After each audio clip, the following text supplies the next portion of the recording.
Good triumph over evil. With gentleness, overcome anger. With charity, overcome stinginess. With truth, overcome deceit. This the Buddha taught. When the Lord was stormed by Mara, challenged to a battle by 𝓤𝓚, and attacked by the ferocious elephant, 𝓤𝓚𝓲𝓷𝓭𝓪, he subdued them all with his perfection of giving, patience, and all-embracing love. By the power of that spiritual glory, may joyous victory be yours.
𝓤𝓷𝓲𝓼 and good morning, brothers and sisters in the Dhamma.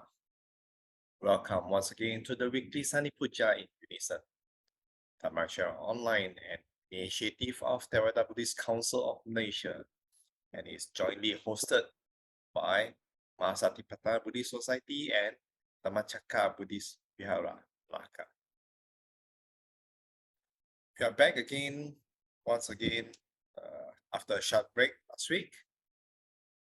Today is the 29th of January 2023. We would like to wish all Chinese around the world prosperous and happy Lunar New Year, and may we be safe and healthy.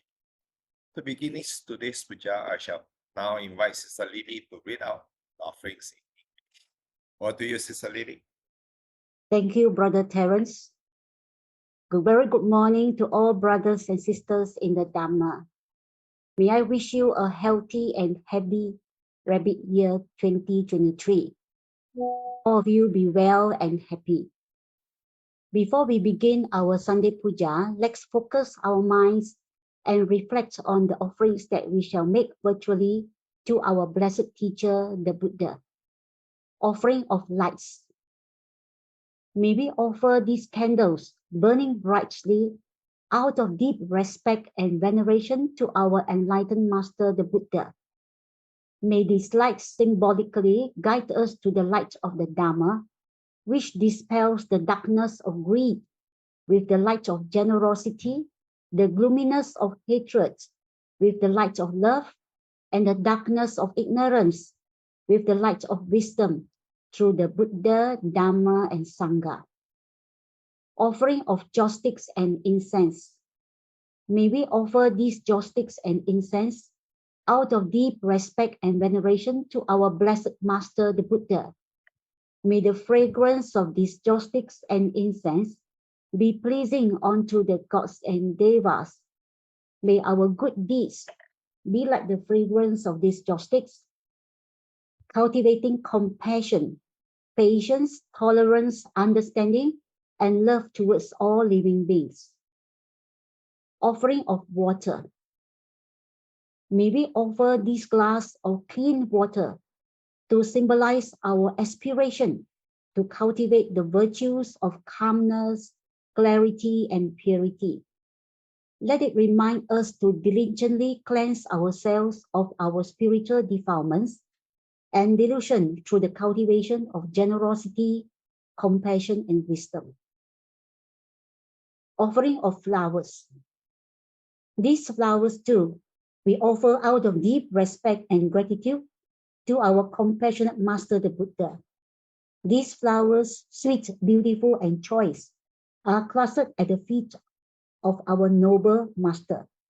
Beautiful as they are now, they will soon with passing of time wilt and fade and be cast away. Reflecting thus on this very nature of unsatisfactoriness, impermanence, and soullessness, let us tread the path shown by the Buddha for the eradication of sufferings here and now. Dear brothers and sisters, let's continue to compose our minds and give our highest salutations to the Buddha, Dhamma, and Sangha by saying sadhu 3 times. Sadhu, sadhu, sadhu.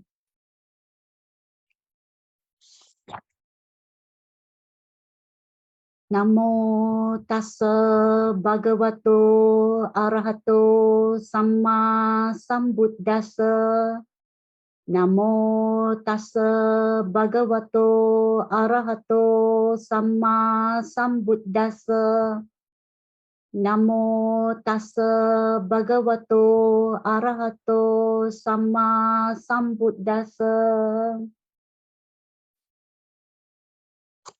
Buddhang saranang gacchami, Dhammang saranang gacchami, Sanghang saranang gacchami, Dutiyampi Buddhang saranang gacchami, Dutiyampi Dhammang saranang gacchami, Dutiyampi Sanghang saranang gacchami, Tatiyampi Buddhang saranang gacchami, Tatiyampi Dhammang saranang gacchami, Tatiyampi Sanghang saranang gacchami.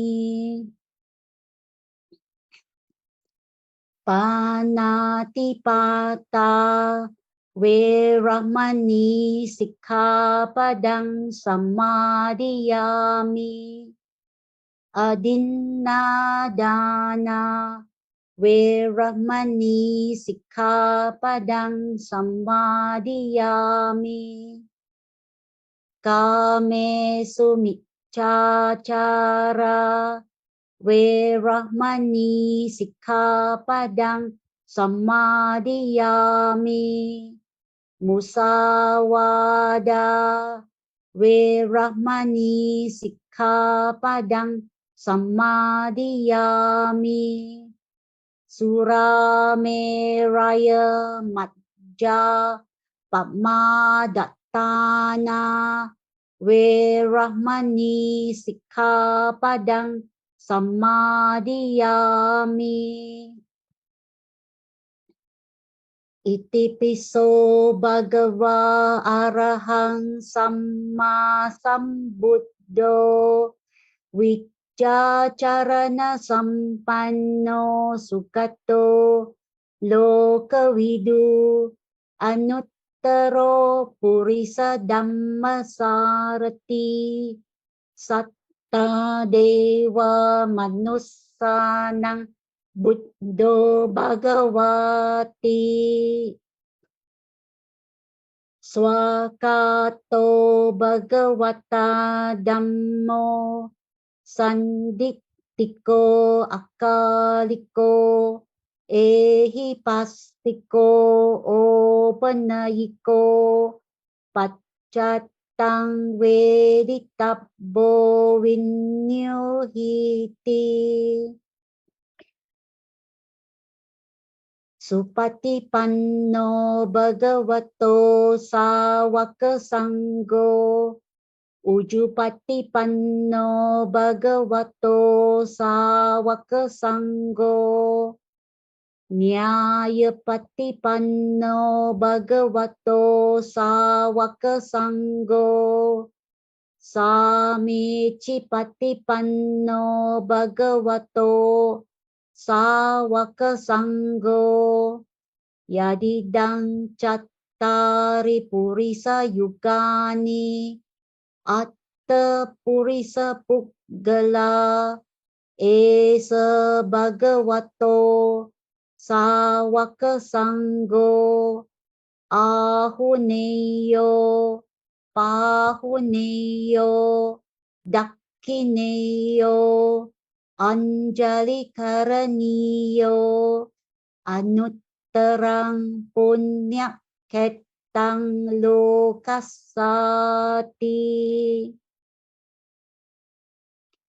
Wandami cetiyang sabbang sabbatane supatititang saririkadatu mahaboding Buddha rupang sakalang sada yasamule nisinova sabbari wijayang aka patto sabban nyutang satta wande tang bodhipadapang ime ete mahabodhi Lokanathena pujita ahang pite namassami Bodhi Raja namatute Ganasarappadittena dipena tamadang sina Tilokadipang sambuddhang Pujayami tamonudang ganda sambara yuttena dupenahang sugandina pujaye pujaniyang tang puja bhajana muttamang adivasetu no bante Paniyang parikapitang anukampang upadaya padigan hatu muttamang adivasetu no bante bojanang parikapitang anukampang upadaya padigan hatu muttamang Adivasetu no bante gilana paccayang imang anukampang upadaya patigan hatu muttamang vannaganda guno petang etang kusuma santating bujayami munindasa Siripada saroruhe puje mi buddhang kusumena nena punnena metena cahotu mokkang upang milayati yatta idang me kayo tatayati vinasa bawang Akasatta ca bummatta Devanaga Mahitdika Punyang tang anumoditwa Cirang rakkantu loka sasanang Akasatta ca bummatta Devanaga Mahitdika Punyang tang anumoditwa Cirang rakkantu desanang Akasatta ca bummatta Devanaga Mahitdika Punyang tang anumoditwa Cirang rakkantu mang paranti Devo vassatu kalena sassa sampatti hetu ca pito bhavatu loko ca raja bhavatu dhammiko idang me nyati nang hotu sukita hontu nyatayo idang me nyati nang hotu sukita hontu nyatayo idang me nyati nang hotu sukita hontu nyatayo imina punya kammena mame bala samagamo satang samagamo hotu yava nibbana pattiya kayena vaca cittena pamadena maya katang acayang kamame bante buri panya tathagata kayena vaca cittena pamadena maya katang acayang kamame bang Dhamma sanditika akalika kayena vaca cittena pamadena maya katang acayang kamame sangha supatipanna anuttara sadhu sadhu sadhu Metta Sutta Karaniya Kusalena Yantang Santang Padang Abhisamecca Sakko Uju Ca Suju Ca Suvaco Casamudo Anatimani Santos Sako Ca Subaro Ca Appakicco Ca Sallahuka Vutti Santin Rio Janipako Ca Appagabbo Kulesu Ananugiddo Nachakudang Sama Care Kinchi Yena Vinyo Pare Upavadeyung Sukino Vakemino Hontu Sabbe Satta Bhavantu Sukitatta Yeke Chipana Bhutati Tasava Tavarava Anavasesa Digava Ye Mahantava Majjima Rasakanukatula Dittava Yeva Aditta Ye Chedure Vasanti Avidure Buddhava Sambhavesiva Sabbe Satta Bhavantu Sukitatta Naparo Param Nikubbeta Nati Manye Takatta Chinnam Kanchi Biaro Sana Patigasanya Nanyamanya Sadukka Mitcheya Mattayatani Yang Puttang Ayusa eka putta 𝓤𝓷𝓲𝓪𝓂 evam pisappa bhutesu manasang bhavaye aparimanang mettanca sabba lokasming manasang bhavaye aparimanang uddang ado chatiriyanca asang badang averang asapattang tithang charam nisinova sayanova yavatassa vikata-middo etang satim adittheya brahmametang viharang idamahu dittinja anupagamma silava dassanena sampanno kamesu vinayagedang nahijjatu paseyang punareti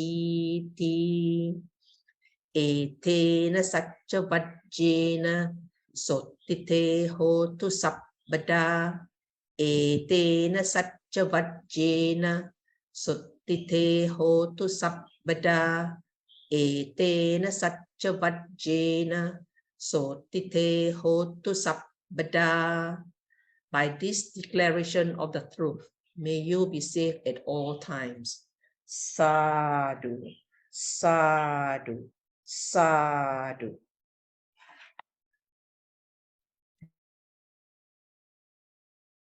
Thank you very much, Sister Lily and Sister Doris for today's puja. Now, this week we have with us Brother Ghatikara Loo back with us to share on how meritorious is our merits. I believe some of us do visit temples during this Chinese New Year. So let's see how meritorious it was. Over to you, Brother Loo. Thank you very much, Brother Terence. Very good morning to all of you, brothers and sisters in the Dhamma. And I'm very happy to be able to share the Dhamma with you again this morning. Okay, before I begin with today's Dhamma talk, let us place our palms together, and play and place, and give our deepest, and highest reverence to the Buddha, the Blessed One, whom through his effort, he has actually rediscovered the path to liberation, and that has enabled us to practice the true Dhamma. Namo tassa bhagavato arahato samma sambuddhassa. Namo tassa bhagavato arahato samma sambuddhassa. Namo tassa bhagavato arahato samma sambuddhassa. Okay, very good morning to all of you again.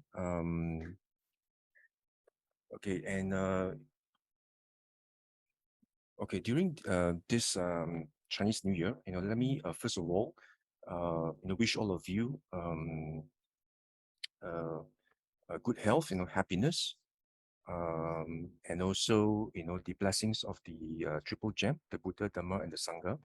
And at the same time, most importantly, I also wish all of you smooth, and swift progress, in your spiritual practice, in the realization of the Dhamma. And of course, during Chinese New Year or during New Year, or even during our birthdays, it is actually customary, for all of us to greet each other, with words of best wishes and greetings, like wishing everyone, good health, happiness, and wishing everyone's, be able to realize, their aspirations, whether it is spiritual or mundane. Okay, so that is actually very customary for us to do that, during such festivities and even during birthdays. But as Buddhists, we need to actually ask ourselves, with all these wishes and blessings, how do we actually ensure that these blessings can actually be realized, and can actually materialize? That's the question we need to ask ourselves. Do we just make wishes, for ourselves, for us to be have long life and healthy, be happy?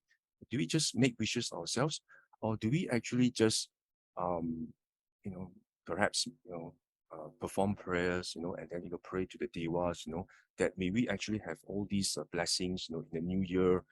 So are these the correct ways for us to actually, for us to, in a way, materialize, and in a way realize these blessings that have actually been, said or wished to us, by our friends. So, to start off the Dhamma talk, let me just investigate what the Buddha actually says, in the suttas, in the Nikayas. If you actually look at the suttas, let us just investigate how the Buddha actually would actually answer this question when, in terms of blessings. So how do you actually realize these blessings? Is it just by prayers, or is it just by making wishes? Okay. So first of all, let me just share with you the suttas which I've selected from the Tipitaka. And let me just share my screen for this. Okay, first of all, let me just direct your mind to this sutta, which is actually extracted from this Anguttara Nikaya 5.43, and it's actually called the Ita Sutta, and this is actually translated as what is welcome, And this sutta actually records, a conversation between another Pindika, which is the chief supporter of the Buddha. So one day he actually went to see the Blessed One, and on arrival, of course, he sat to one side, and as he was sitting there, the Blessed One, the Buddha, actually said to him, there are these 5 things, householder, which are welcome, agreeable, pleasant, and hard to obtain in the world, but lay people, and lay people actually aspire, and long for such these 5 blessings. And what are these 5 blessings that Buddha asked? What are these 5 blessings that everybody actually welcomes this and actually wants these 5 blessings? The Buddha says the first thing is actually long life. Long life is welcome, agreeable, pleasant, but again hard to obtain in the world. And secondly, the Buddha says beauty is welcome. It's pleasant. Everybody wants this, but it's actually hard to obtain. And third, the Buddha says is happiness. Everybody wants happiness, and because this is agreeable and pleasant, but again, it's hard to obtain in the world. And fourthly, the Buddha says it's a status. Status is what everybody actually aspires for, and we actually want status, in our day-to-day life. We want status, but again, hard to obtain. And lastly, the Buddha says the fifth thing is all of us actually aspire for rebirth in the heavens. It's actually the Sugati Bhumi, right? It's actually something, a very pleasant destination, in our next life. Everybody wants rebirth in heavens, and this is welcome, agreeable, pleasant, and hard to obtain in the world. Now, if you look at this, this is a very important paragraph. The Buddha says, and now I tell you, these 5 things are not to be obtained by reason of prayers or wishes. This is what the Buddha says. If they were to be obtained by reason of prayers and wishes, who here would lack of them, It's not fitting for the disciple of the noble ones who desire long life to pray for it or delight in doing so. The Buddha says, if everybody is able to get long life just by by prayers, by performing prayers and making wishes, then all of us will actually have long life. Nobody will actually be be lack of long life. But the Buddha says, as noble disciples of the Buddha, who desire long life, it is not fitting for us to actually, long for this long life just by wishes and prayers. Instead, the disciple of the Buddha who desires long life should follow the path of practice leading to long life. In so doing, he will attain long life, either human or divine. Okay. And secondly, of course, the Buddha then goes on to actually talk about, the beauty, if someone actually, wants to aspire, and wants to have beauty or being, good looking or handsome, then the Buddha says it's actually not by just making wishes, and prayer and making prayers, to perhaps the deities or the devas that you actually have beauty. The same goes for happiness. Everybody wants happiness, but is it just sufficient, by just making prayers and making wishes? The Buddha says no, that is not the way. Because if everybody can get happiness just by praying, then the whole world will be happy. There'll be no sadness or sorrow, right, amongst us, and the same goes for status, and as well as rebirth in heavens. The Buddha says it's actually not by performing prayers or just making wishes, that you can actually gain these favorable or favorable and desirable states, just by actually making wishes, and praying to the devas. So the Buddha says, look at the conclusion here. The Buddha says, long life, beauty, status, honor, heaven, high birth, favorable and happy rebirth. To those who delight in aspiring of these things, in great measure continuously, the wise praise heedfulness in making merits. The Buddha says, if you wish to actually attain all these wonderful attributes, and wonderful qualities, in life, whether it's in terms of happiness, long life, having beauty, status, honor, and in terms of authority and power, you can never get this unless you're equipped with the merits. The Buddha says, it's actually punya. You must have merits, in order for you to actually be able to achieve these desirable states. And the Buddha says that the wise person, heedful, acquires the twofold welfare. The wise person actually, he's continuously, and assiduously, perform good deeds, and actually he cultivates and attains merits, and he actually looks after the welfare in this life as well as the next life. And the Buddha says that by doing this, he's called a person who is prudent and wise.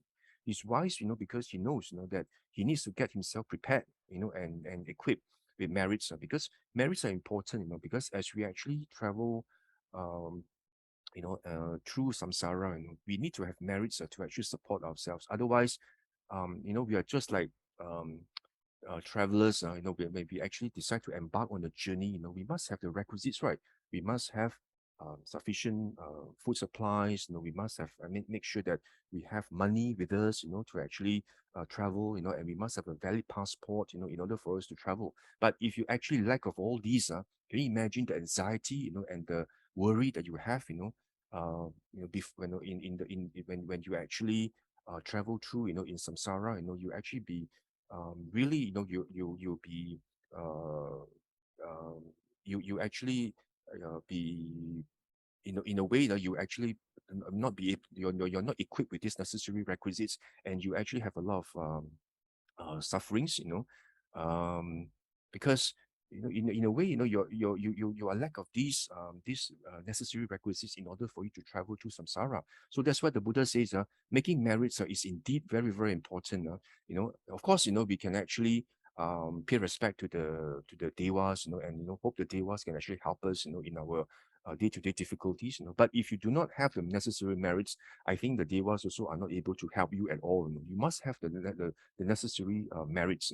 So this sutta actually tells us, it's a very important sutta, because it actually tells us, as lay people, we actually welcome, and we desire this, 5 things in life, and of course, other than these 5 things, there are many other things we actually aspire for, in our mundane life. We do aspire for other things, but the Buddha says that just by making wishes, and just by making prayers to the devas, it's not going to actually get you to achieve these desirable states, but instead you must cultivate merits. So this sutta itself tells us the practice of the Dhamma itself is very important in order for us to achieve these states, rather than making wishes, and just by purely just solely, praying to the devas.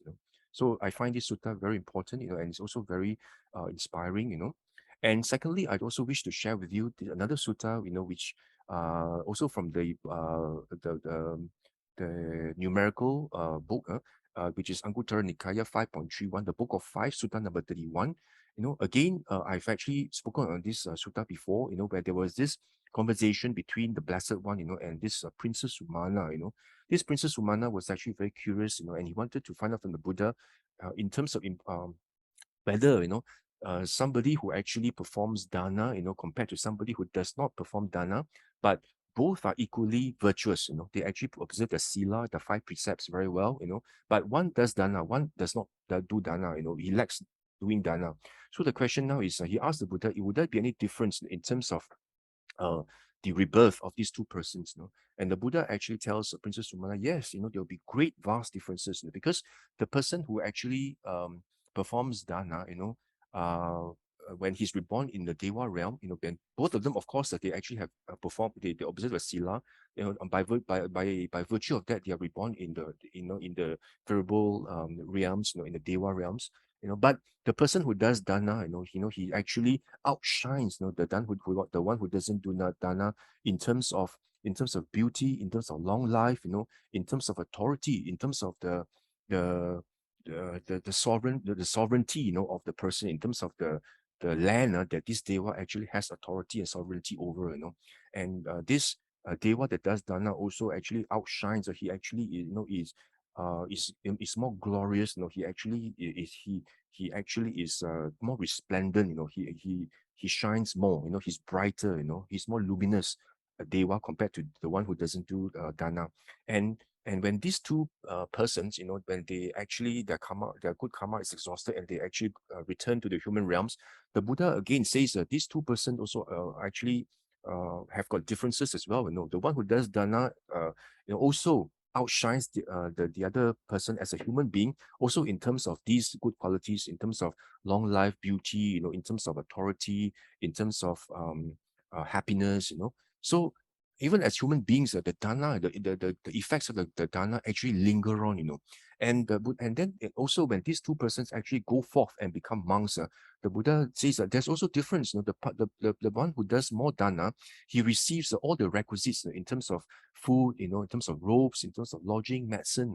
He actually received this without being invited, and he actually receives them by his supporters, in profusely, in great support, without having to ask for them, or and without having to invite, the lay supporters to support them. So he gets all this good support because of the dana, and of course, when these two monks, once they actually achieve nibbana, then of course the Buddha says there's no difference, because the taste of nibbana is the same, just like the taste of ocean is the same, the taste of nibbana is the same.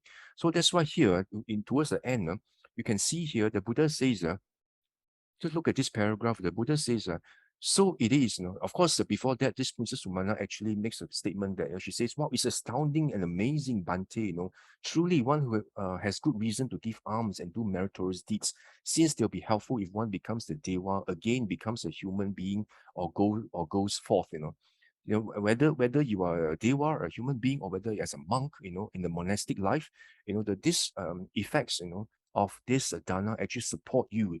Of course, you must have good sila, but at the same time, if you have dana, these good merits, from dana actually support you, And of course, the Buddha actually agrees with Princess Sumana. The Buddha says, so it is, Sumana, so it is, Sumana.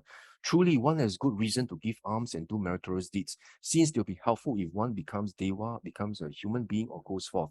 So the Buddha agrees with Princess Sumana, as a human, whether you are a human or a Dewa, or as a monk, you need the merits to support you, the punya to support you. Okay, so again, this sutta also underscores the importance of performing good merits, in order for us to have the supporting conditions. So merits are very important. What the Buddha actually calls punya. Okay, so knowing that this merits are very important, the next question we need to ask ourselves is, how do we actually cultivate? How do we actually practice, the path, the spiritual path, in order for us to actually cultivate merits? So for this, I actually refer to this sutta, which is 𝓤𝓷𝓲𝓷𝓷 number 60. There was also this very interesting sutta again. This was actually said by the Blessed One, the Arahant, the fully enlightened one, the perfectly self-awakened one. The Buddha says, there are these three grounds for meritorious activity. The Buddha says this. And what are these three grounds for making merits? The ground for making meritorious activity made of giving. Okay, this is the first thing. We must perform giving and generosity, charity, and dana. The ground for making meritorious activity made of virtue, which is our sila. Okay, observing our 5 precepts, our 8 precepts, our uposatha sila, and also, of course, to make sure that we don't perform the 10 unwholesome actions, which I mentioned before in my talks. So all these are very important, because the more you do this, the more you break your virtue, breach your virtue, you break your sila, then you're creating the potential for rebirth in the woeful planes. you lose your status as a human being. To be reborn as a human being, you must at least observe your precepts well. Only then you actually have the merits, requisite condition to be a human being. And then thirdly, the Buddha says the ground for meritorious activity made of development or meditation, or we call bhavana, Bhavana is actually very important because it's the mental development, mental cultivation, that actually will enable you to develop yourself, to be mindful. You watch your mind whenever there's any kilesas that arise in your mind. You actually watch your mind constantly. You have sati through your six sense doors. You actually know, if there's any unwholesome states that arise. For example, loba, dosa, moha. You must actually catch hold of it. Immediately. What we call, in the Chitta Nupassana, the Satipatthana, the Chitta Nupassana, you must actually watch the kilesas, and from there, you try to contemplate the non-self nature in these kilesas and see them as actually empty. Then from there, you develop dispassion towards that, and you'll be able to let go of the anger, okay? So that's why, from this, you're able to exercise restraint. Restraint is not something that you just force upon yourself, you just try to force yourself not to be angry, you try to contain within you. It is not the way that Buddha teaches. To actually be restrained in your anger, you must actually use wisdom. You must be actually to understand the underlying nature of anger, and from there, you grow dispassionate towards it, and you'll be able to see the true nature of all these kilesas, and that's how you can overcome these kilesas and exercise restraint. That's why the Buddha says, for you to exercise restraint, you must actually watch your mind. That's why bhavana is very important. That's why the Buddha says, as lay people, in order for us to cultivate merits, we must perform dana, sila, and bhavana. And of course, for the monastic, is sila, samadhi, and panya, right? But for lay people, is dana, sila, bhavana. So the Buddha says in this Iti Vuttaka number 60, we must actually train in these acts of merit. Look at this paragraph here. Train in the acts of merit that bring long-lasting bliss. Develop giving, a life in tune, a mind of goodwill. Develop these three things, and that bring about bliss that whilst reappear in the world in the bliss, unadulterated. So the Buddha says, you must actually train in these three acts of merits: dana, sila, and bhavana. From Iti Vuttaka number 60. Again, there is also this sutta from Iti Vuttaka number 22, where there was also this discourse actually given by the Buddha, the Blessed One. And of course, this sutta starts by saying, this was said by the Blessed One, Evang mi suttam, this thus have I heard. He said, the Buddha says, monks, don't be afraid of acts of merit. This is another way of saying what is blissful, desirable, pleasing, endearing, and charming, i.e., acts of merits. So acts of merits, the Buddha says, are actually equivalent to what are blissful, desirable, giving you a lot of happiness, pleasing, enduring, and charming. It is something that's so wonderful, these acts of merits, that you must have a duty to cultivate these acts of merits at all times. The Buddha says, I am cognizant that having long performed meritorious deeds, I long experienced desirable, pleasing, endearing, charming results. Because the Buddha actually has got this psychic power, he's able to see all his past lives, right? And he says that I'm aware and I know because I performed these meritorious deeds myself, I long experienced all these wonderful results of these merits. The Buddha says, having developed a mind of goodwill for 7 years, means he actually developed a mind of goodwill and loving kindness and metta for 7 years. Then for 7 aeons of contractions and expansion, that means 7 kappas. A kappa is actually a time taken for a world to form and to exist and then to also be destroyed. That's actually 1 kappa, and 1 kappa, of course, is a very, very long time. And we know that, from the sutta where the Buddha talks about this kasi cloth and this mountain of 1 yojana. If you actually wipe it, I think 100 years just by wipe it once. At the time taken for this mountain to actually be wiped away. The kappa is more than that. So you can imagine how long. And the Buddha says by this by just developing this 7 years of metta, he actually for 7 eons he didn't return to this world. Means he didn't come back to as a human being to in terms of coming back to the sensual realm, you know. And whenever the eon was contracting, I went to the realm of streaming radiance. Means he actually was he was a Brahma, you know, in the realm of the streaming radiance. Whenever the eon was expanding, I reappeared in an empty Brahma abode. There I was a great Brahman, the unconquered conqueror, all-seeing wielder of power, you know. So he was the great Brahman then, you know, in the Brahma world. And then for 36 times he was 𝓢𝓾𝓷𝓭𝓪𝓂 𝓟𝓷, you know. He was actually 𝓢𝓾, you know, ruler of the gods. You know, he was 36 times he was 𝓢𝓾, the ruler of the gods. And for many hundreds of times I was a king, the universal monarch, you know, the world-turning emperor, a righteous king of Dhamma, conqueror of the four corners of the earth, maintaining stable control over the countryside, endowed with 7 treasures. To say nothing, I was a time as a local king, you know, because for many times, for hundreds of times, he was the universal monarch, and for hundreds of times, he was a king. You know, he was a local king, you know. So to say nothing, he was that he was a local king. So the thought to me, then he actually started to actually contemplate. The Buddha contemplated of what action of mine is this the fruit, of what action the result that I now have such great power and might.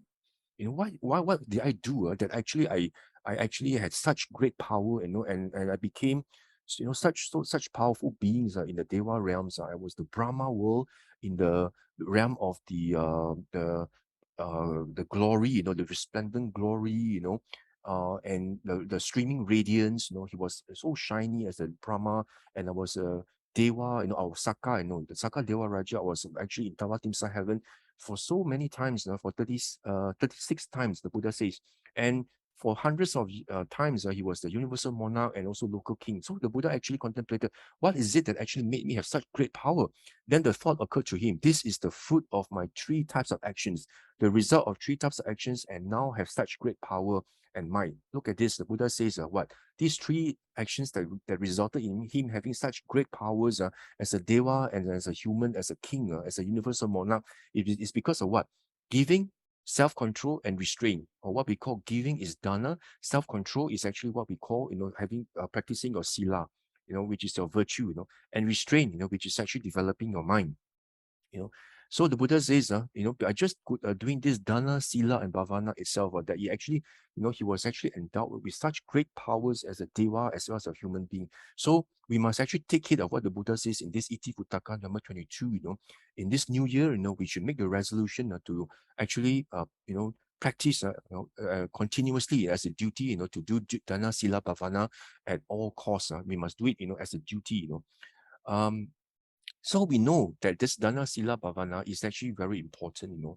But the next question we ask ourselves is, you know, okay, we now know how to actually practice, you know, this merits. We know merits are very important, you know, from the sutta, and we know the 3 ways to practice is dana, sila, bhavana.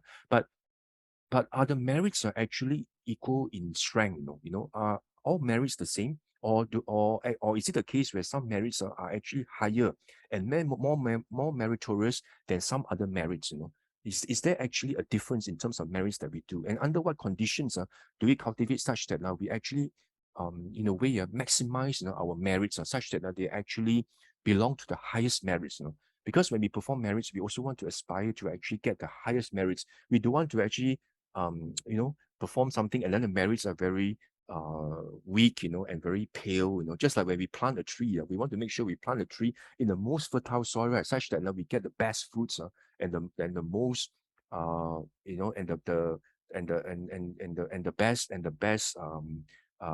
you know, and sweet fruits that we actually can get, right, from planting trees. We don't want to plant trees in actually very infertile soil or sand, you know. In the end, we don't get any fruits at all, or the fruits are actually you know, not very good, you know, not very not very pleasing fruits that we have, you know. So the Buddha, you know, first, so because of this, I just want to share with you what the Buddha actually talks about this high merits that we should actually cultivate. So in this Samyutta Nikaya 55.41, the Buddha talks about what he calls the overflowing merits, which means that these merits are really, really very the high merits that you can never measure, you know, by you know, like just like the ocean, you know, you can never say how many buckets of ocean are there, you know, will this ocean be drained off, right? Can you imagine? You ask yourself, how many buckets of water is the Pacific Ocean or Indian Ocean equivalent to? Nobody can tell you, right? Because it's so vast, right? So the Buddha says, how must you practice such that you actually have got overflowing merits, and the merits are really very high, the high merits that you should practice. So the Buddha says amongst there are these 4 kinds of overflowing merits, overflowing goodness that nurture happiness. What for? It is when the Buddha, the noble disciple has an experiential confidence in the Buddha, the Dhamma, and the Sangha. So in this sutta, the Buddha says, if you want to actually have overflowing merit, you must actually have this experiential confidence. It's not just the normal superficial confidence we place ourselves in the Buddha, Dhamma, Sangha. I actually have got confidence in the Buddha, Dhamma, Sangha. I have faith in the Buddha, Dhamma, Sangha, and I hold on to this faith. And this is a kind of faith where you hold on, it's superficial because you try to hold on to it because you have this firm belief, that the Buddha, is fully enlightened, and the Dhamma is a true teaching and the Sangha is well practiced. But this is something that you hold on just based on belief, very much like other religions, right? They also have a belief, in their respective gods. They hold on to the faith strongly and firmly, and they always say, oh, faith is everything, But the Buddha says, what is overflowing here is actually the experiential confidence. It's actually called the confidence that you actually develop experientially, because you experience it yourself, And what we call the avijja pasada, is actually the confidence that only a Sotapanna has. A stream enterer only has experiential confidence because he knows and sees the Dhamma, and not just like a Putujana or worldling, that we just hold on to the Buddha's teachings and we just hold on firmly that the Buddha is fully enlightened, but we don't know for sure, because this is something that you just hold on superficially. But if you have the experiential confidence, you absolutely are convinced, and you know for sure that the Buddha is perfectly self-awakened, and you know for sure, 100% absolutely sure that the teaching of the Buddha, is actually true and is actually something that will lead you to ending of samsara, and that the Sangha, is actually well practiced. So this is what we call the experiential confidence, the avijja pasada. That's something that's actually true experiential realization. When you actually break through to the Dhamma. Dhamma. The Dhamma, you have actually seen the Dhamma with your own self. And it's actually it's actually knowing and seeing the Dhamma. So also when you actually break through to the true Dhamma, that's where you actually have this experiential confidence, and you become perfect in view, as a Sotapanna, So the Buddha says that if you actually have this experiential confidence in the Buddha, Dhamma, Sangha, then it is actually overflowing merit. So this is one thing we also need to take note that the Buddha says this is actually something that's overflowing, just like the ocean. And the Buddha says furthermore, these are the three things, and then there's another overflowing merit is actually when you actually observe your sila, impeccably, and you actually you observe it assiduously, and you make sure that your sila is actually preserved at all times, and this ethical conduct is loved by the noble ones, and of course this is a standard phrase that the Buddha actually will describe how a stream enterer will observe his sila, because this is somebody, the stream enterer has got ethical conduct, and he observes his sila. And this Sotapanna, he does not perform the 10 unwholesome actions that will lead him to the woeful plains. So the Buddha says, if you have this ethical conduct that is like equivalent to that of a Sotapanna, then this is overflowing merit. The Buddha says, look at here, the Buddha says, it's not easy to say, you look at this cursor that I'm flowing here, it's not easy to say how many gallons or how many hundreds, thousands and hundreds of thousands of gallons there are. It's simply reckoned as incalculable, immeasurable great mass of water. So it's like a great mass of merits.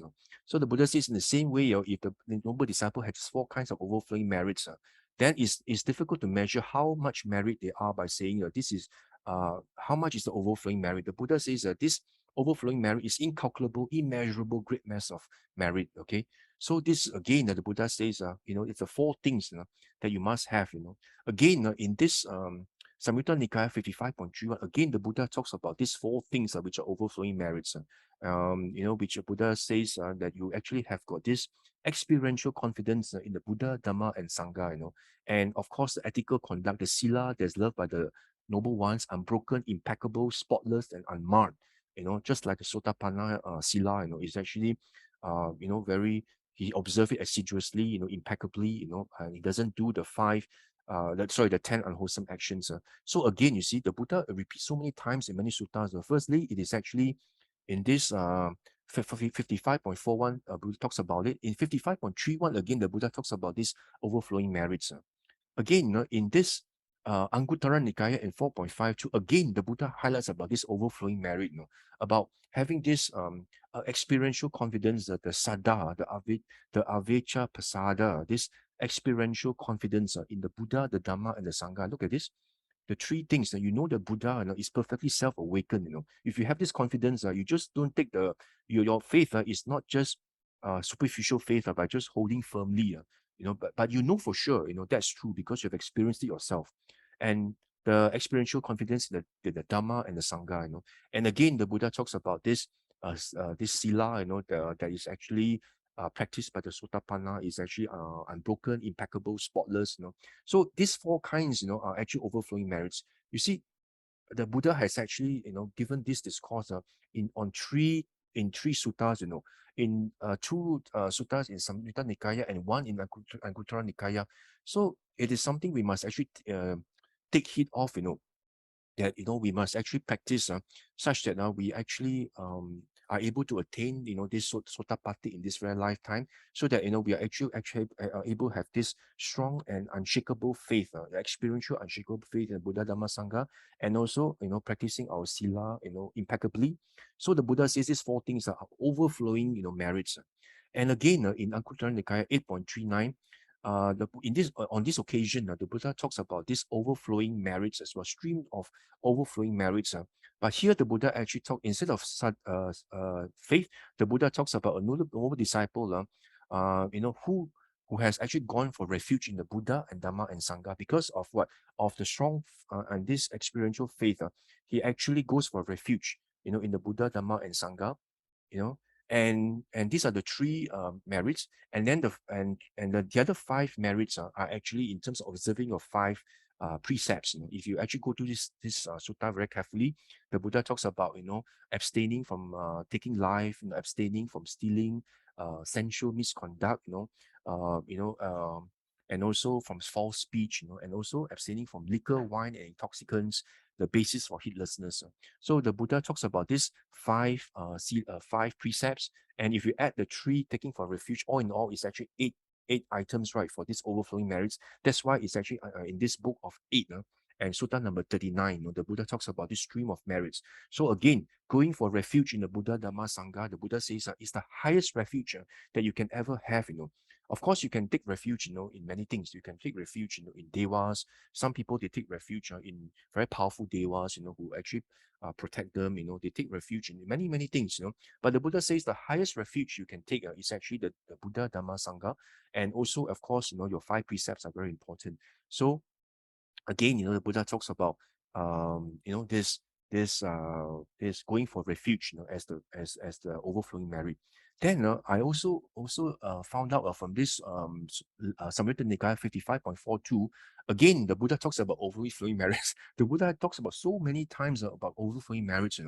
The Buddha says that here the Buddha talks about four kinds of overflowing merits. Okay, then of course he starts off by saying, a noble disciple has experiential confidence. Means he actually has developed this avecca pasada, this experiential. He knows and sees the Dhamma. So that's why he experiences it himself. He knows, that the Buddha, Dhamma, Sangha are true, the incontrovertible truth about Buddha and Dhamma and Sangha, And the Buddha says that the fourth one is very interesting. The Buddha says, furthermore, a noble disciple lives at home, rid of stain of stinginess, freely generous, open-handed, loving to let go, committed to charity, loving to give and share. So the Buddha in this sutta talks about dana, dana is an overflowing merit, So here we can see just now the Buddha talks about saddha, and about going for refuge. And here the Buddha talk about generosity, being generous. So see, so that's why the Buddha talks about Saddha, Sila, Chaga, and generosity, right? Okay, so these are already the three overflowing merits in this Samyutta Nikaya 54, 5.42. And again, the Buddha, again, in this Anguttara Nikaya Book of Falls, again, the Buddha talks about stream of merit again. So you see, in so many suttas, the Buddha tries to actually teach us how to actually cultivate merits. So you see here in this sutta, the Buddha talks about 4 streams of merits, which are wholesome, and really ripening in happiness. The Buddha says, what are these 4 streams of merits? The Buddha says, firstly, the Buddha says, when a bhikkhu enters and dwells in a measureless concentration of mind, so which means that there is this monk, he actually develops a very strong samadhi. He actually develops a very strong samadhi, very good, very strong concentration. For example, this monk, is actually in jhana. Whether it's the first, second, or third, or fourth jhana. Okay, and when he's in this jhanic state, he actually uses a rope that someone has given him. Okay, this is the first example. And when he's in this jhanic state, he actually partakes. He eats the alms food that has been given to him. This is the second stream of merit. The third one, when this monk is actually in jhanic state, he actually uses a lodging that has been offered to him. And the fourth, the Buddha says, when this monk is in jhanic state, he actually uses the medicine and provision for the sick that has been given to him. So the Buddha says, if this monk is in such a concentrated state, like in a jhanic state, and while in state of jhana, in the jhanic state, he uses the 4 requisites given to him, the food, the alms food, the lodging, the medicine, So in such a situation, the offerer of these gifts actually obtains huge and overflowing streams of merit, So this is another opportunity, also another occasion where, somebody will get very high merits, overflowing merits, as we can see from this Anguttara Nikaya 4.51. And again, in this Anguttara Nikaya 5.45, the Buddha again talks about this monk in this state of concentration, in this jhanic state. But of course, the Buddha in this Book of Fives, he actually talks about this monk, while in the state of this immersion, this concentration, and here, he while in such a state, he uses a rope, and alms food, lodging, and medicine. But instead of 4, the Buddha includes bed and chair, okay, bed and chair given to the monks. So if this monk, in this jhanic state, and he uses these 5 requisites given to him in this sutta, because it's Book of Five, the Buddha talks about the 4 requisites plus the bed and chair. So if he uses these 5 items, the offerer, the person who actually offers these requisites to the monks, this monk in concentrated state, he actually acquires for himself a huge amount of overflowing merits. There's incalculable, immeasurable great mass of water, just like the ocean. So we can see in this Book of Falls and Book of Fives, again, the Buddha talks about overflowing merit, but the recipient, the monk, must be in this jhanic state.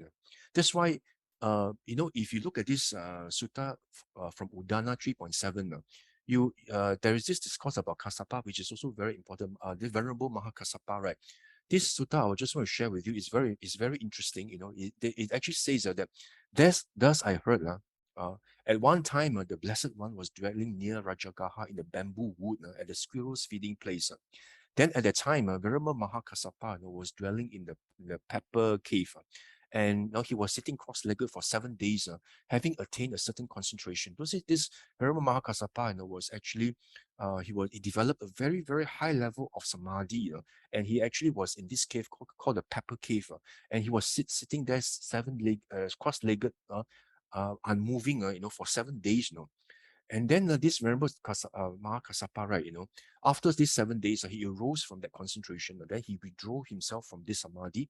Then it occurred to this Venerable Mahakassapa, after arising from that concentration, he says, well, now I should enter Rajagaha for alms, So he wants to go for his alms round, he wants to collect food.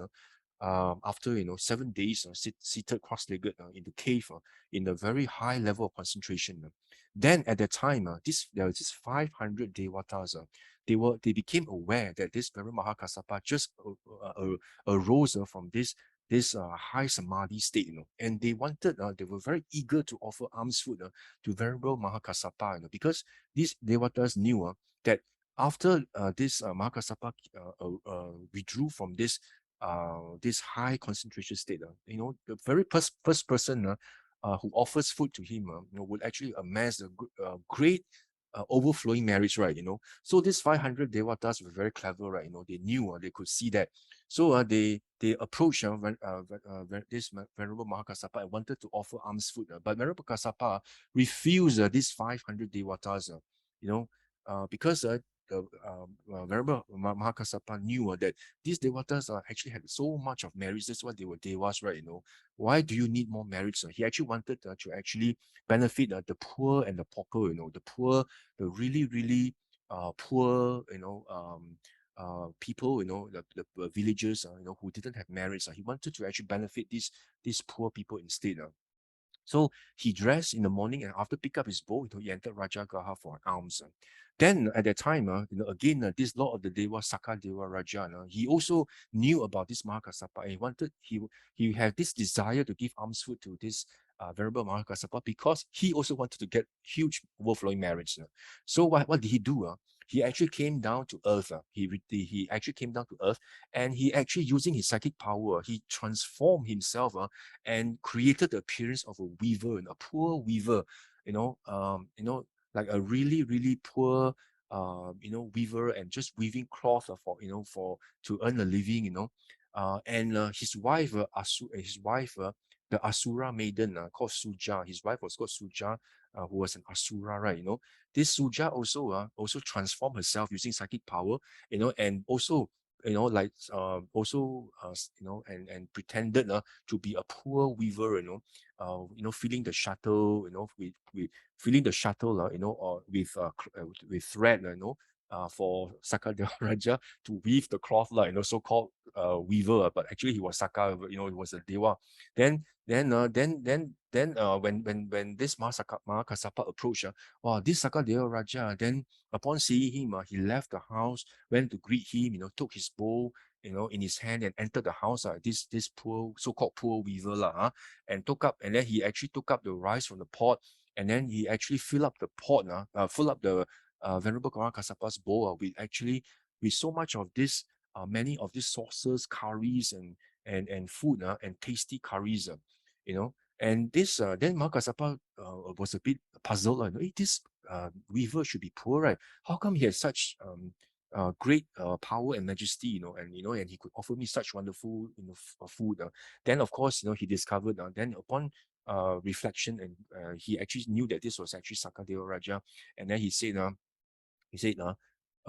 this, then of course, in a way, like, he actually reprimanded this Sakadeva Raja. He said, "This is your doing, Kosiya, you must not do such a thing again." Kosiya is another name for Sakadeva Raja, Then you see what the Buddha, what the Sakadeva Raja here says. Saka says, Bante, we also have a need for merit, Reverend Kassapa. We also have a duty to make merit. So as Sakadeva Raja, he also needs to constantly make merits, because he knows that good merits will actually dissipate one day, will actually be exhausted one day. So he needs to replenish, his pool of merits, his pool of merits need to be replenished, right? So that's why the Buddha says, that's why the Buddha says that we must actually have this continuous effort to make merit. That's why this Sakadeva Raja also have this this need to actually make more merits. Then of course, this Sakadeva Raja then pay respect to the Mahakassapa, and he flew up to the sky, while in the air, he actually said this 3 times, giving the best gift is well established on Kassapa. Giving the best gift is well established on Kassapa. So that's why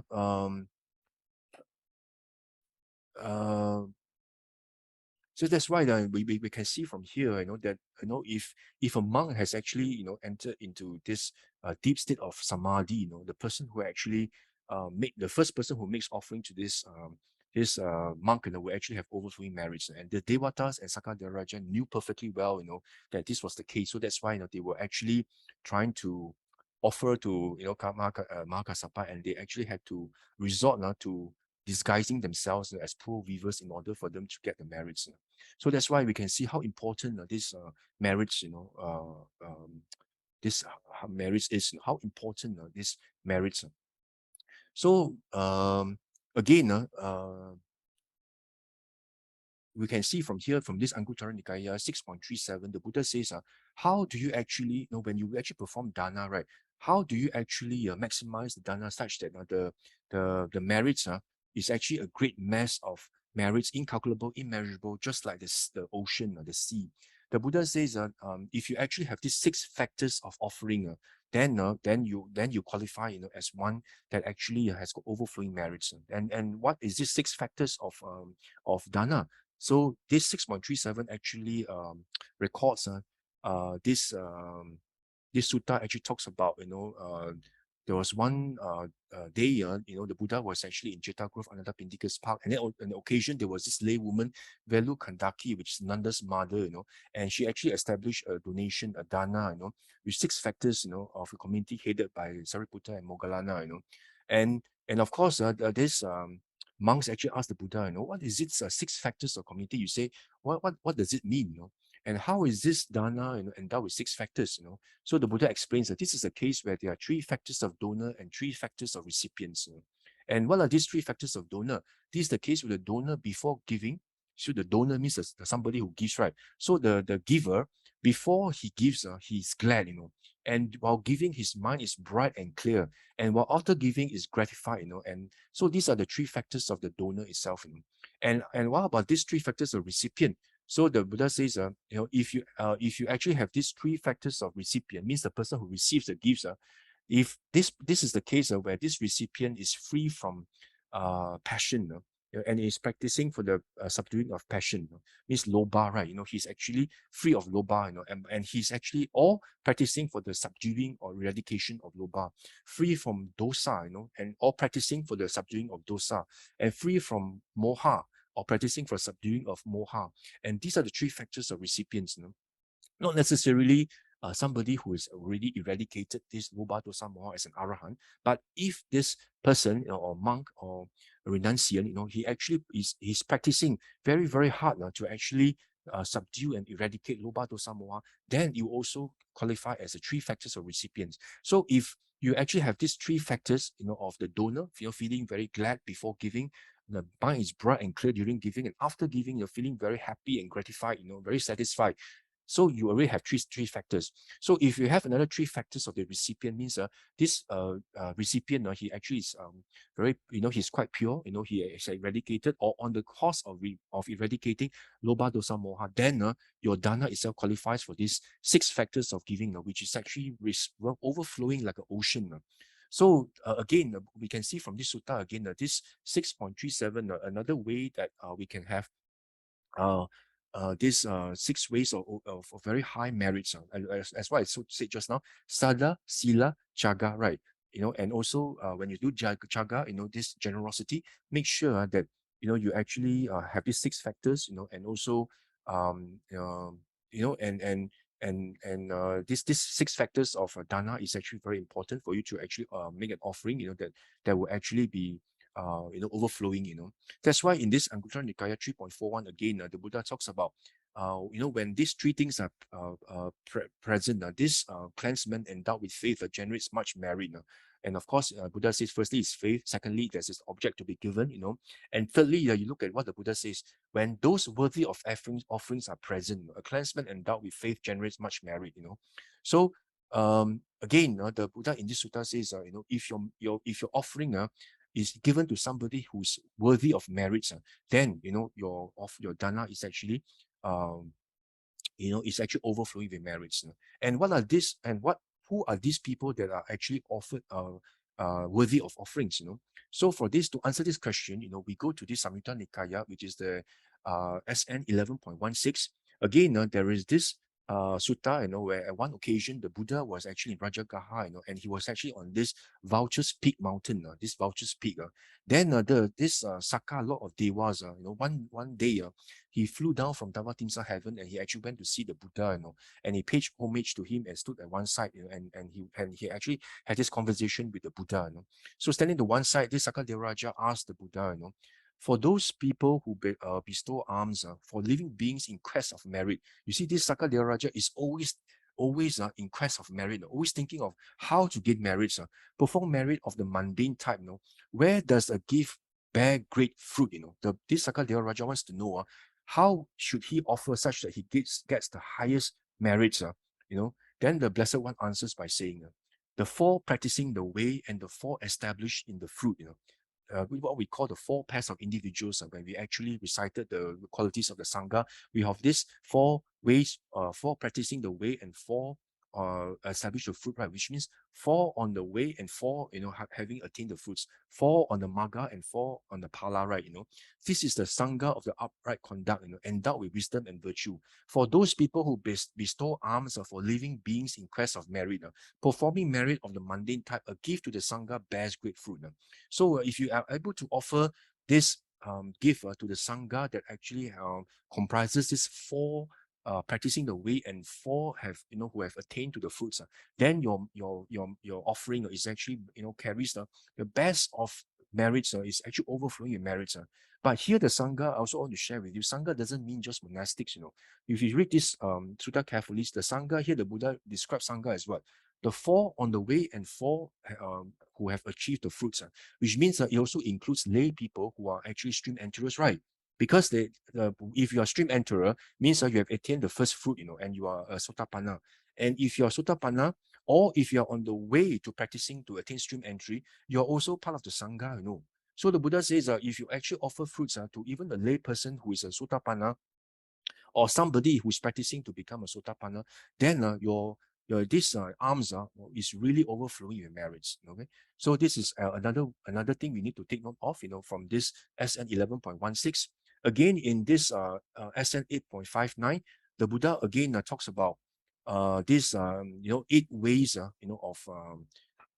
these 8 ways of actually making your offerings, which is actually offering to the 8 on the path and 8 on the fruit. So if you who have attained to the fruit, so again the Buddha in this 8.5 again, Buddha talks about this offering to these 8 people, to attain. You see, so you see how wonderful the suttas is. All the suttas are actually they seem to, they are able to gel together, interweave so seamlessly. Everything is so consistent. The Buddha talks about something that everything is so consistently like a jigsaw puzzle. Everything is just falls into place. That is, it's really very enjoyable to read the suttas, because you find everything is so consistent, and everything is so inspiring. So the Buddha says if you want to do dana, first of all, you must have these 6 factors. And if you have the chance to offer this dana to the 8 persons, the 4 on the path and the 4 who have attained the fruits of, for example, the Sotapanna, the Sakadagami, the Anagami, and Arahant. If you're able to offer these 8 to these 8 persons, and also have these 6 factors, then your merits are actually overflowing. So we can see from these suttas. Then again, another way of overflowing merit that the Buddha says is actually from this Iti Vuttaka number 27. The Buddha actually talks about if you are able to radiate metta, loving kindness, to all corners, to all beings, this mind release of metta surpasses all grounds of making merits. And you see here the Buddha says bhikkhus, whatever ground they are for making merits productive for future birth, all these do not equal a 16th part of a mind release of loving kindness. The mind release of loving kindness surpasses them and shine forth bright and brilliant. Just like the morning star, is so brilliant, right? The morning star, when you see the first morning light, and at the break of dawn, is so bright. And also the moon actually outshines the other stars because the moon is bright. And also in the rainy season, the sky is clear. the sun actually comes out, and the sun also is actually very bright, So the Buddha says, if you are able to actually radiate this metta itself, then your merits are so abundant. You just shine like the first morning bright light, in the break of dawn. So it's also another way for you to actually get, to cultivate great merits. So that's what the Buddha says, and this is another way of actually cultivating merits. Again,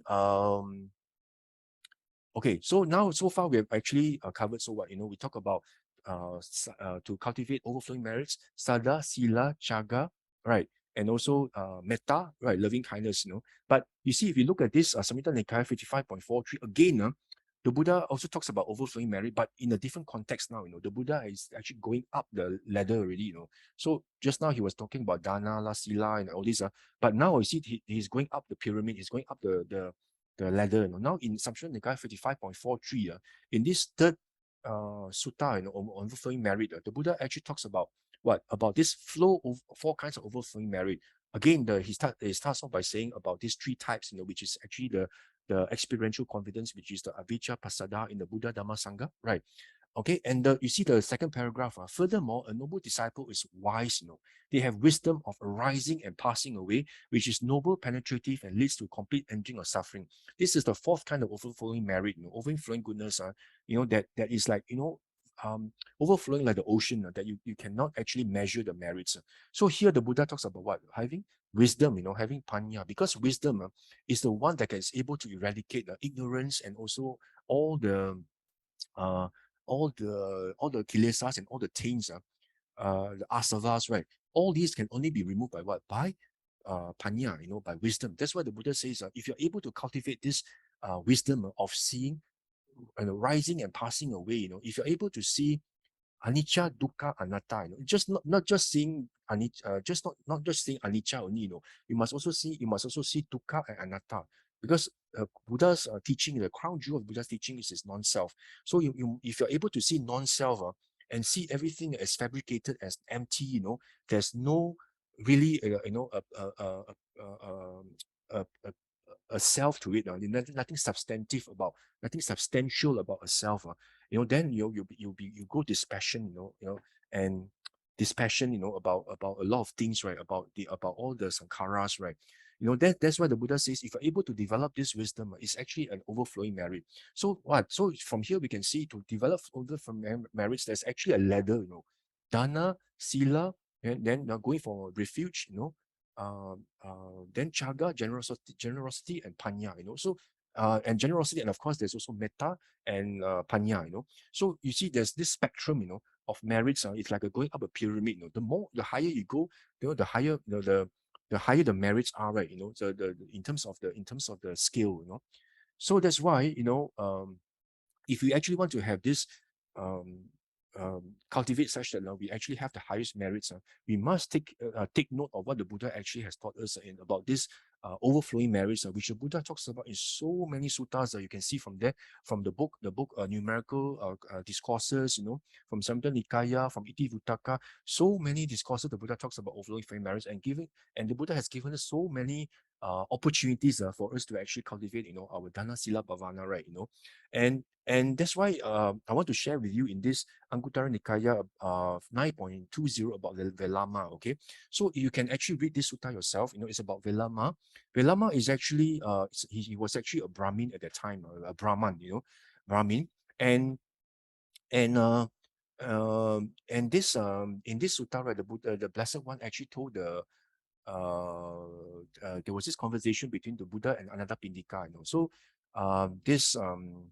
the Buddha actually told Anathapindika, so are you still giving are you still giving gifts, to everyone, are you still practicing generosity? Because during that time there was actually a famine, and Anathapindika, although he was a great supporter and very rich, he didn't actually have nice food prepared for the monks and other people, because of the famine, And so this Anathapindika says, he says, Bhante, you know, gifts are still given in my family. Look at the second paragraph, but they are actually coarse, means very coarse and bad quality, you know, and broken rice cooked with bran, accompanied by pickled brine, you know. So the Buddha, Anatta Pinnaga says, the food that he offers now actually is actually of bad quality, you know. It's actually broken rice, you know, very low quality rice, and it's actually with pickled brine, something like pickled you know, pickle, you know, in salt, brine is salt. So you see what the Buddha says here. He says a householder, regardless of whether a gift is coarse or refined, it doesn't matter, you know, whether your gift is high quality or good quality. If it's within your means, you give it. But if it's given inattentively, disrespectfully, and not with one hand, as if throwing away, with the view that nothing will come out of it, then you will not actually get any of the merits, even though and you will not actually get to enjoy all the pleasures that come from this dana, you know. But the Buddha says, regardless of whether a gift is coarse or refined, but if you give it attentively, you know, it may be a very coarse food, you know, or actually something of not as good quality because you can't afford it, you know, but it's given attentively, respectfully, with one's hand, and not as if throwing away, with the view that something will come out of it. Then the result is you actually enjoy all the wonderful you know, pleasure and, you know, and happiness that come out from this dana, you know, and your son and daughter and slaves and servants will all listen to you, you know. So the main thing here is whether something is actually good or bad quality, depending on your affordability, it does not matter. But what's most important, you must give it respectfully, attentively, and in you know, with one's hand, you know. So you see from here, this sutta itself, right, you know, if you want to refer to its SN 3.20, there is this sutta about this this treasurer, you know, he actually died, you know, and he passed away, you know, but but even though he was the treasurer, you know, he could not enjoy you know, all these sense pleasure, you know, because you can see here, he said, although he was although you see second paragraph here, this money lender, right, you know, he died in Savatthi, you know, and this King Pasenadi actually went to collect his treasure because there was no heir, you know, and he told the Buddha, and even though he was actually very rich, you know, the food that he ate was actually rice and pickled brine, and his clothing, you know, he wore 3 lengths of hempen cloth, you know, and his vehicle, you know, was actually in a dilapidated little cart with an awning of leaves. He used leaves as awning. So we can see from here, the Buddha actually tells this King Pasenadi, you know, he says, that's the way it is, you know, that's the way, you know. Do you know why? You know, even though he was very rich, you know, he could not enjoy, you know, the sense pleasure from the material things, and then all the things that he had were of low quality, because at that time, in the past, you know, he was actually a householder, you know, and he actually gave alms to this private Buddha, this Pachika Buddha called Tagarasaki, you know, and Tagarisiki, you know, and he says he, you know, so one day he actually saw, you know, a contemplative, a renunciant, and then he got up from his seat, and he asked his servant to offer it to this renunciant, you know. But after offering, he felt regret, you know. He said, yeah, why did I offer this? It would have been better if my slaves or servants had eaten those alms, right, you know.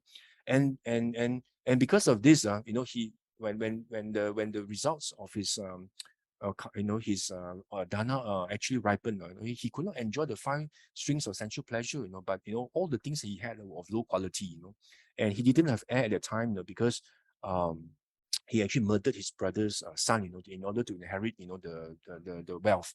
So because of all these, you know, he actually was heirless, you know, and on top of that, he's even though he had a lot of money and treasure, he could not enjoy the sensual pleasure because, you know, he did not offer this respectfully, you know, and he actually felt regret, you know.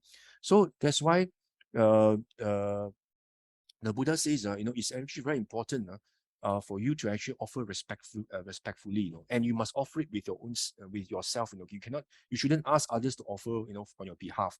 Very much like this Dika Nikaya number 23. If you can refer to it, I'll just briefly just tell you that there was this king, Prince Payasi, you know. this is a very long sutta, but he didn't believe in karma and rebirth, but there was this monk called 𝓤𝓾𝓷𝓭𝓪, actually through very similes, he managed to convince this Prince Payasi, that it is true that there is a karma, there's good result resulting from offering alms, and also giving, and because of that, he actually instructed, his servant, this Uttara. He actually instructed Uttara to offer, to give alms to others, but he didn't offer himself. He just instructed only. So that's why, when both of them actually were reborn, you see, what happened is you see here, read the paragraph here. So the Prince Payasi gives carelessly, thoughtlessly, and not with his own hands, giving something that's actually not useful. When the body broke up, he was reborn in the company of gods of the 4 great kings, you know. But the Brahmin student Uttara, who organized the offerings, gave gifts carefully, The Brahmin, the student Brahmin Uttara, he gave the offerings carefully, thoughtfully, with his own hands, not giving the dregs. So when his body broke up, this servant actually after death, he was reborn in the company of gods of 33, the 𝓤𝓷𝓲𝓷𝓷 heaven. So you see, this Prince Payasi, because he didn't offer with his own hands, he was reborn only in the heaven of the 4 great kings only. But this Uttara, he actually offered with his own hands, even though he was a servant, he actually was reborn one level higher up than him, which is actually the 𝓤𝓷𝓲𝓷 heaven. So that's why from here we can see it is very important for us to offer with our own hands and respectfully. Okay. And just now in this sutta about Velama, right, 9.20, in terms of the grades of the merits, you can actually go to this sutta yourself. The Buddha actually talks about, the different grades of merits. If you actually offer to a Sotapanna, then, you actually be more meritorious, that would be more fruitful than the gift of what Velama, the Brahma, gave. Because even though Velama, you see, if you actually read the sutta here, he gave so many things, 84,000 gold trays, chariots, milk cows, servants, finest cloth, he gave all these, all the gold and silver he gave away, 84,000. The Buddha says, if you're able to give to just one Sotapanna, that gift is actually more fruitful, and more abundant than this Velama gave, and of course the Buddha then goes on to say, if you're able to feed one 𝓤𝓷𝓲𝓷, is more meritorious than 100 Sotapanna, and if you're able to give feed one 𝓤𝓷𝓲𝓷, more meritorious than 100 non-returner. If you're able to feed one Anagami, more meritorious than 100 𝓤𝓷𝓲𝓷, and you're able to feed one Arahant, more meritorious than 100 non-returners, and this goes on, if you feed, one private Buddha, is even more meritorious than feeding 100 Arahants. If you're able to feed one Tathagata, the perfectly self-awakened one, is more meritorious than feeding 100 private Buddhas. And if you're able to feed a Sangha of monks headed by the Buddha, that's actually more more fruitful, than feeding a Tathagata, a Buddha. And if you're able to offer a dwelling dedicated to the community of the 4 directions, that's more actually fruitful than offering to the food to the Sangha, because you offer dwelling, houses, kutis to the community of monks. And if you in the mind of a confident mind, means you actually have a strong saddha, like what we said, experiential faith, and you go to the Buddha Dhamma Sangha for refuge. That's even more meritorious than if you actually build kutis for the community of monks of the 4 directions. And here, if you're able to observe, your 5 precepts, your training rules, your sila, that's even more meritorious than going for refuge. And next, the Buddha says you are able to develop this heart of metta is even more meritorious than observing of sila. And then towards the very end, the Buddha says if you're able to develop just a finger snap of perception of inconstancy, means you develop wisdom of what? Of anatta, right? Of empty, of non-self, that everything is empty, and impermanent, anicca, dukkha, and anatta, everything is empty of a self. Then your merits is actually the highest that you can ever develop, even way way surpassing then develop metta, develop observing of sila, going for refuge, building kutis for the monks, offering dana to the sangha of monks headed by the Buddha, more meritorious than offering to the Pachika Buddhas, to the Arahants, to the Anagami, Sakadagami, and of course Sotapanna, So this sutta itself tells you there is this pyramid, of merits that one can actually develop, So it's actually very important for us to develop these merits, and of course, if you look at the spectrum of merits, of course, we have these merits of offering dana, to the monks, and then to, of course, to whoever who needs it, So if you fulfill all these conditions, and then of course the merits are abundant, the merits are overflowing, But the Buddha, actually, you can see from the pyramid here, we should not just rest contented with just doing dana, and then maybe just observe our 5 precepts. That the Buddha says that is not enough, The Buddha says, you look at from this SN 2.19, there is this conversation between this Deva and the Buddha. This Deva says, life is swept along and next to nothing is spent. For one swept by aging, no shelter exists. Perceiving this danger in death, one should do deeds of merit that bring about bliss. So this Deva tells Buddha, because the life is so short, right? It's just like a dew on a grass blade. So we must actually do merits so that we have a lot of bliss in our life and next life. Then the Buddha responds by saying, life is swept along, next to nothing is spent. For one swept to old age, no shelter exists. Perceiving this danger and death, one should drop the world's bait and seek and look for peace. What the Buddha is saying that, it's not just about developing merits by doing dana, there's a whole spectrum of merits. In order for you to develop the highest merits, you must actually develop this bhavana, this mental development, in order for you to see non-self.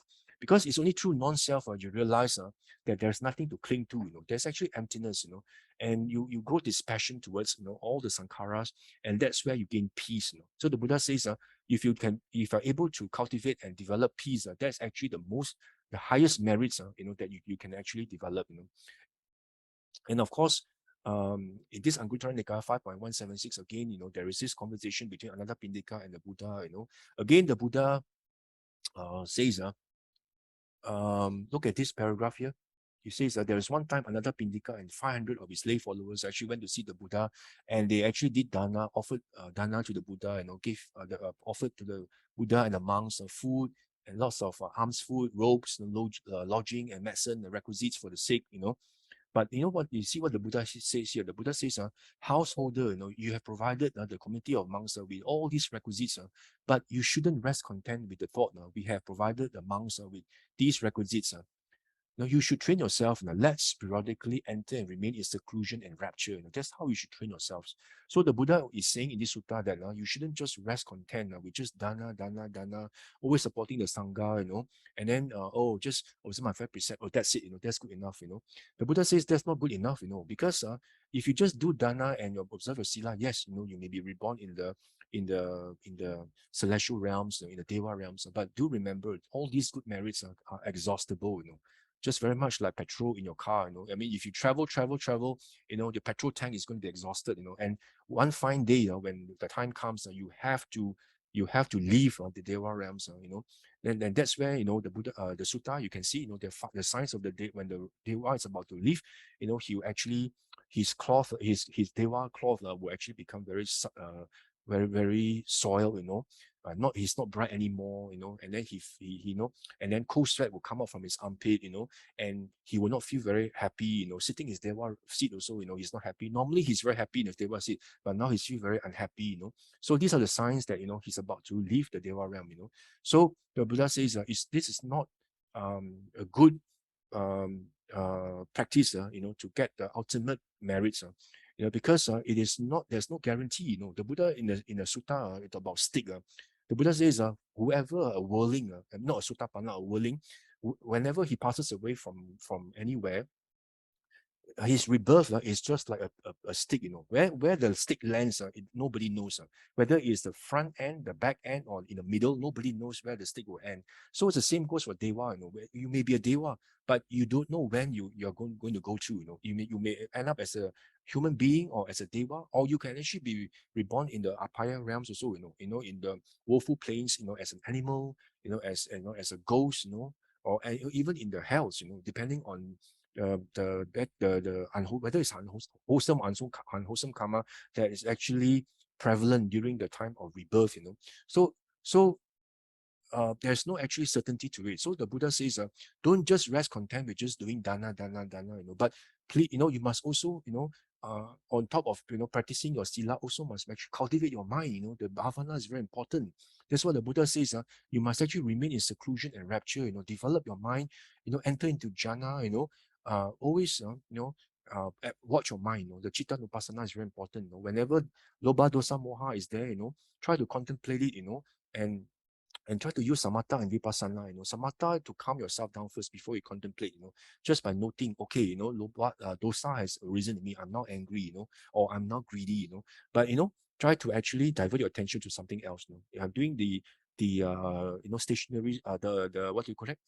The samadhi that's actually static samadhi, so you actually try to actually try to actually use samatha, and then when your mind is calm, contemplate how this anger actually arisen through causes and conditions, through, for example, you hear something unpleasant, oh, it's actually through anger arisen, oh, it's actually because of this thoughts, and these thoughts arisen all thoughts arise because of unpleasant feeling, and this unpleasant feeling happens because of what? Because of perception, perception that someone has actually spoken bad about me or what, then how does perception arise? Through contact what? Because of ear consciousness because of what? Because of sound and the ear, coming into contact, so from here you can see actually it's through causes and conditions. There's actually nothing substantive about the anger itself that you should hold on to. It's a mirage. It's just like a mirage. It's actually something that's fooling you. So because you know that it's actually a self, so you keep on harping on it. You get anger and you react angrily. So in the process you create more and more bad karma, and you get entrenched in this samsara more and more. So the Buddha says you must actually do cultivate your mind, cultivate the highest merits, by doing this,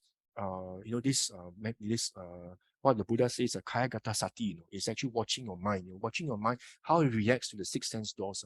Establish your sati in the six sense doors and see how it reacts to the six sense objects. Whenever there's lobha, dosa, moha, observe, that it actually arisen, and contemplate from the non-self nature, and from there you'll be able to eradicate this self, and through this wisdom, you're able to eradicate this ignorance, and you'll be able to actually penetrate into the Four Noble Truths itself, the Noble Truth of suffering, why we suffer, actually the cause of suffering. What's the cause of suffering?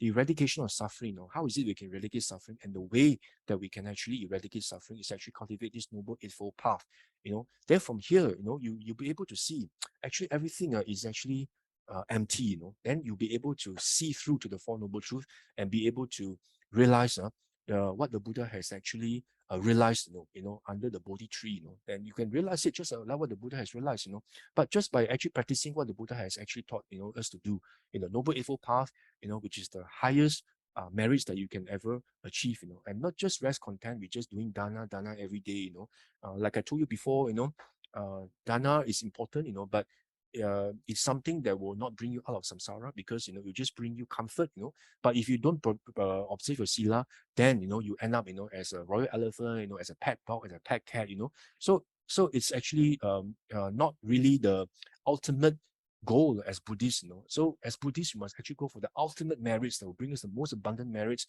which is actually developing our mind, seeing the non-self nature, and that's where we gradually can actually grow slowly, slowly we achieve different stages of enlightenment, and that's where slowly we can get out of samsara, slowly but surely. Thank you very much.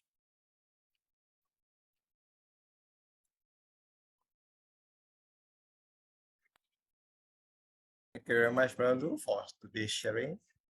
I think today's sharing is good enough for those PhD holders. So for general Buddhists out there, Buddhism is about gradual learning, yeah. So for those who are just beginning, if you desire long life, beauty, fame, and reputation, heavenly rebirth or rebirth in eminent family. The astute praise diligence in merit making. Being diligent and astute person secures both benefit. The benefit in this life and the life to come. So I would like to end today's puja and Dhamma sharing by dedicating these merits to all devas and all beings seen or unseen out there. Now let's calm our mind, and as I chant Akasatha cha Bhummata Deva Naga Mahitika Punyang Tam Anumoditva Chiram Rakkantu Loka Sasanang Ettavata cha Amhehi Sampadang Punya Sampadang Sabbe Deva Sabbe Bhuta Sabbe Sattha Anumodantu Sabba Sampatti Siddhiya Idang me nyati nang hotu sukita hontu nyatayo. Idang me nyati nang hotu sukita hontu nyatayo. Idang me nyati nang hotu sukita hontu nyatayo. And finally, aspirations.